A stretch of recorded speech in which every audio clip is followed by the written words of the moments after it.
Welcome to this Rocket Lab video where I'm going to go over if it being a SPAC IPO means it's a failure and how bad is the SPAC IPO factor in this affecting the stock price. Now, I am going to say that all SPAC IPOs have a tendency to have gone down severely, but it doesn't mean that all SPAC IPOs are minted the same way, meaning some of these companies are real great companies with real great products.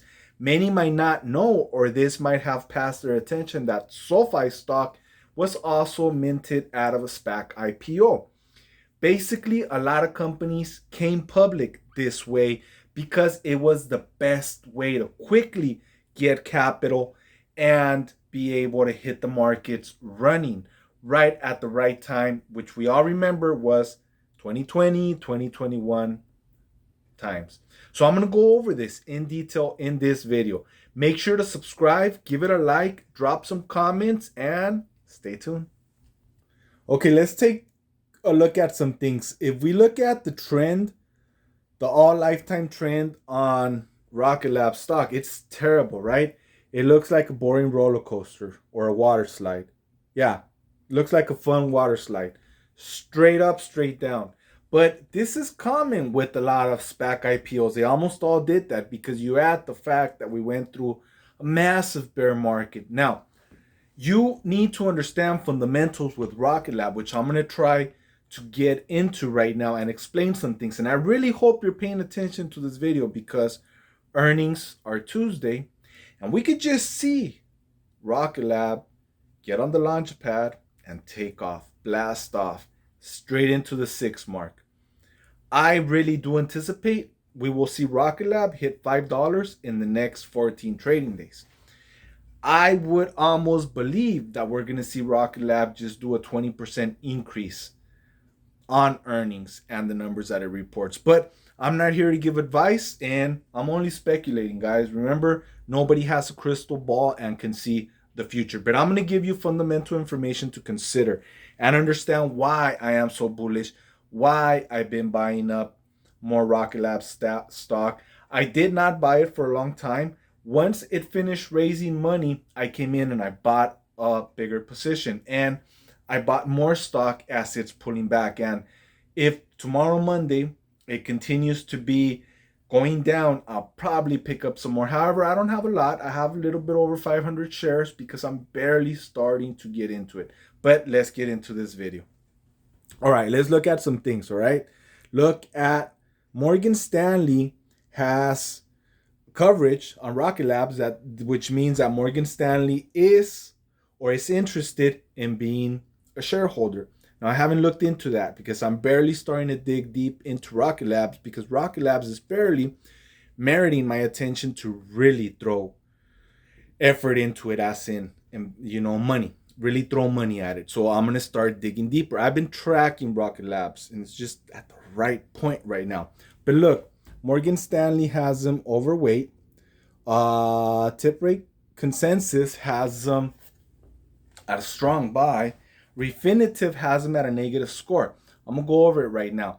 I have noticed that Refinitiv is coming late to the party this whole season. I don't know what's wrong with Refinitiv, but they are rating stocks a buy when it's kind of late to buy them, and they're rating them a sell when it's already late to sell them. We should be buying them already.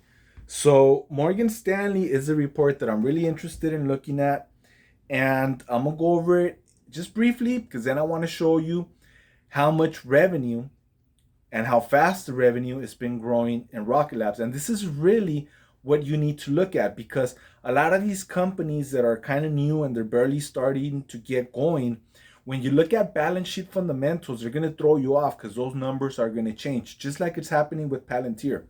Look at the revenue and the revenue projections. That's where to put your focus on. Anything else could FUD you in a bearish direction. And it could make you miss out some really good opportunities. Remember that you can never predict the bottom, but you could always DCA and get close to it. And right now, it seems to be a real interesting point because it's at a critical support level. and the stock is just doing great. Look, so Morgan Stanley is talking about its sold out manifest because Rocket Lab is fully booked and is sold out for at least the remainder of 2024. So in another video, I'll print the report out and I'll go over it in detail, but I'm going to give you guys some key points.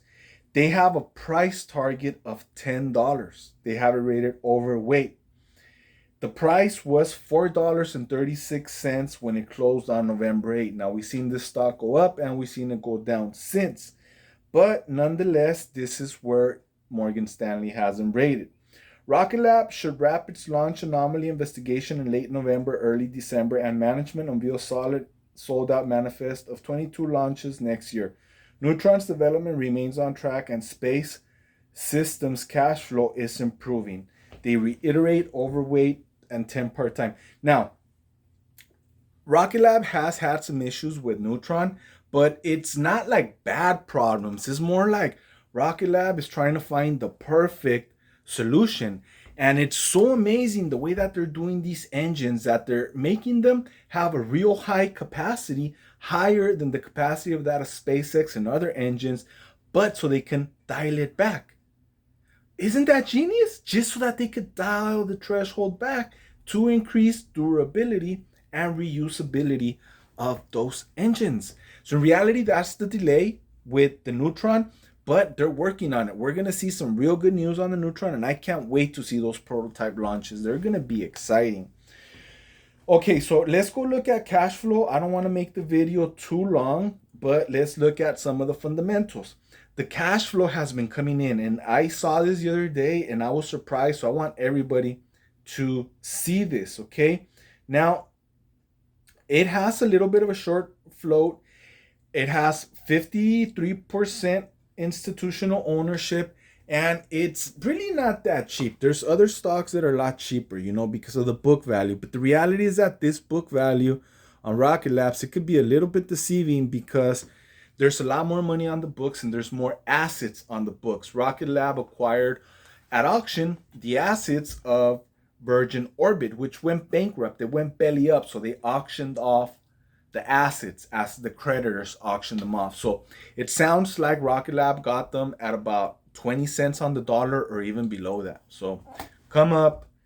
And lastly, I'm going to show you the income statement because, like I said, the balance sheet will mislead you, okay? Now, look at the annual revenue from 2019 to 2023, the jumps. Really focus on those jumps because that is what matters. I hope you guys could see it, and if it's not clear, like go search that, because those jumps is what really matters. Now, my tablet just it went down, so I'm gonna bring it up. But look at the quarterly too. Look at how the quarterly for 2023 has been consistent, and that really matters because it's showing you how much revenue is starting to recognize. It's showing you that a lot of companies are interested in doing business with Rocket Lab. Rocket Lab is the cheapest alternative. SpaceX, when it came out, it undercut United Launch Alliance by a lot. It made the launches a lot cheaper than what ULA was doing them for. But Rocket Lab even cuts the price of what SpaceX is charging to send freight or just cargoes or anything into space. Now, SpaceX is at sending people into orbit. Rocket Lab is not there yet, but it will eventually be there because it's part of its trajectory. Its whole goals are to be completely vertically aligned, a space system, a space launch, space solution. So they're going to be in a lot of things. I could even see Rocket Lab getting into designing lunar landing, lunar orbiting, hardware equipment, landers, satellites, and so on. So let me just show you that quarterly earnings revenue, and I'll cut the video right there. So look at that quarterly revenue, consistent throughout all the quarters. The fluctuations were minimum, but that goes to show really good things in my view.